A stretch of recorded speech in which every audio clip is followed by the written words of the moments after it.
Welcome to Ask a Responsive Fundraiser, where we get to take your questions to a fundraising expert so that ultimately you can grow generosity. Today, we're taking your questions to Sam Staley. Now, Sam is a serial entrepreneur and the founder and CEO of Event Gives, a leading event fundraising platform that has earned several awards and secured an investment from AOL founder Steve Case. Now, Event Gives is a full-featured event management platform with ticketing and fundraising tools designed for nonprofits. Sam's passion for event success has revolutionized how nonprofits raise money, positioning Event Gives as one of the fastest growing companies in the space. Sam, thanks so much for being here and taking some time to answer the questions. Absolutely. Thanks for having me. I'm super excited to be here. And I don't know who you're introducing. He sounds great. I hope I don't have to follow him. There's nothing like getting your bio read, right? I mean, Thank you it for the always kind words. Yeah, it always is what it is. But no, you've done some really great things, and we're excited to jump into talking about events. And I'm going to start us off with the first question, which is this.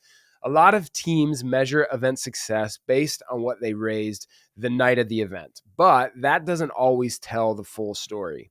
So how should nonprofits think differently about the real fundraising potential of an event, both during and after?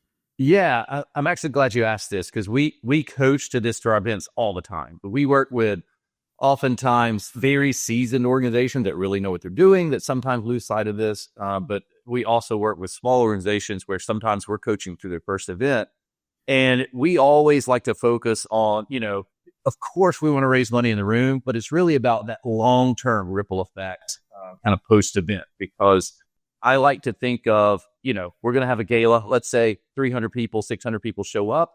Let's raise as much as we can and we can talk about, what to do. But the lifetime kind of relationship with those constituents is where the real value is, right? And so I like to think of events as, let's try to raise money, but let's make sure we really focus on either introducing our mission to maybe new guests in the room and getting them passionate, or reintroducing our mission, right? Part of the reason for having an event is to make sure you're reminding your constituents why they're passionate about you. So I think that's a super important thing to build in. And my wife's an artist. She has a lot of kind of art shows and gallery openings. She sells very little art at these shows. She gets lots of following commissions. So I always kind of think that's a great parallel, and that's where the real value of her events come from. I think fundraising events can be very similar. Yeah, that building that relationship is so important, and seeing it not just as a one-time event, but ongoing, is so powerful. Now, second question is this: after an event ends, it's so easy to move on to the next one and lose momentum. So, what are some smart ways that fundraisers can really continue the donor journey after the event? Yeah, I think that most organizations probably know this, but I think the must-have, you've got to get a thank you off as quickly as possible, right? The night of, maybe sometimes, we have some text messaging that we're saying thanks for coming, but certainly the next day or the week following, you've got to get that message out and as custom as possible, right? Because you want to feel like, it's just you and I having a conversation. Thanks for coming so much. Your contribution, made it a great night. And, those are the kind of words you want. And then I think past that first week of that immediate thank you, and I also think there's opportunities for an ask there. Maybe we just didn't quite reach our goal. Click here and help us cross the finish line. Or we did reach our goal and we got a stretch goal that we want to do even more. I think those are important. And then after that, I love to kind of think about how do we send a few photos or some moment from the night, a few weeks or even a few months later, just again, in between events, let's keep that kind of reminder. Let's keep this on our mind. And I think picking moments from the evening to remind us how much fun we have is a great thing to do, a long-term post-event.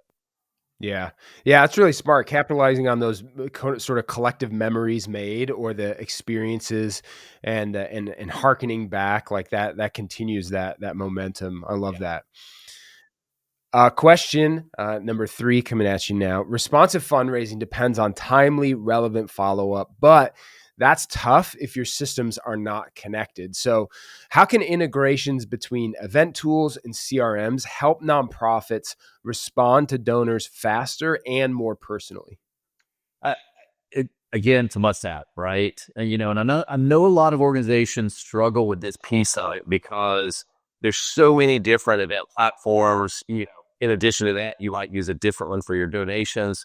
Maybe you do something different for your peer to peer. So it's really a lot of different platforms and CRMs. There's a lot of different CRMs, right? But just figuring out how to get them to talk. Hopefully, there's tight integrations between the two when you're choosing your software.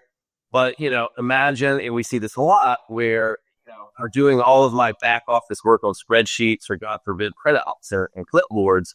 The amount of time to take data from a spreadsheet and get it into either an email that I want to send out, or even a lot of events we still see, and I think it's very impactful. They're sending printed thank you letters, right? And without that data integration, it's time cost prohibitive to get those out on time. You really have to have your data connected and talking so that you can do these real time, reminders and to keep that passion flowing from what hopefully you built during the event. Yeah. Yeah. And we see as well, when you understand too what people are excited about, have responded to, what they've been a part of, that continues to help know what future communication and engagement is going to really land and connect. And that just continues to help those, relationship building rhythms for sure.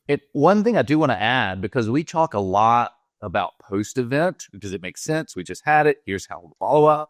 But one of the things we started focusing on lately, certainly as we start kind of getting deeper integration within the CRMs and we have this ability, is pre-event, a lot of times this communication gets forgotten about. If you go to a marketing company that's selling a product, they're going to build elaborate drip campaigns just to remind you of the product, remind you of the call to action, and one day wear you down, right? Buying. I think of an event the same way. We want to sell tickets, right? That's what we want to do early. We want to sell tables. We want names and seats. But having that data connector pre-event so that we don't just send that one invite, but it's a drip campaign, and it speeds up as we get closer to the event. So I think that's really important not to forget, is that pre-event communication. And again, the data's got to talk to it well. Yeah, that's super helpful. All right, last question here. I've heard you talk before about dollars in the room, the idea that some giving potential never really gets realized. So how can nonprofits surface those missed opportunities and maybe respond with follow-up that can actually capture them? Yeah, you've really kind of hit on my passion here, and I get super nerdy about this. I've been talking about dollars in the room for a long time now, and I don't know if I'm the only one, but I don't hear it being brought up much. But what we think about, and normally post-event, we're talking to our events, and we're finding out what went well, what didn't go well, so we can get the next one. But their metric is always, what did we raise last evening versus last year? And the conversations we hear, we raised 300 grand last night. That's amazing. Last year we only raised 200, so that was a big growth for our events, and that's great. But we can look at the data for that same event and see that at 9:15 in the evening, you had $382,000 in the room. So we would look at that and say, you lost $80,000. Let's uncover that and find out why and how that happened, and create actionability to go get that back, right? And just a quick, tangible reason some of those things happen is, maybe I raised my paddle for that trip to Jamaica. Maybe it got up 8,000, 9,000, 10,000, whatever it is. And then it crossed my threshold, and I decided, true is for me, I'm out. So I had to raise my hand and put $10,000 in the room and just put it back in my pocket. And without another opportunity for me to spend it, I might go home with it, right? And so you multiply that by 600 guests for different opportunities, and you can see how it adds up. So we've actually built a ton of tools.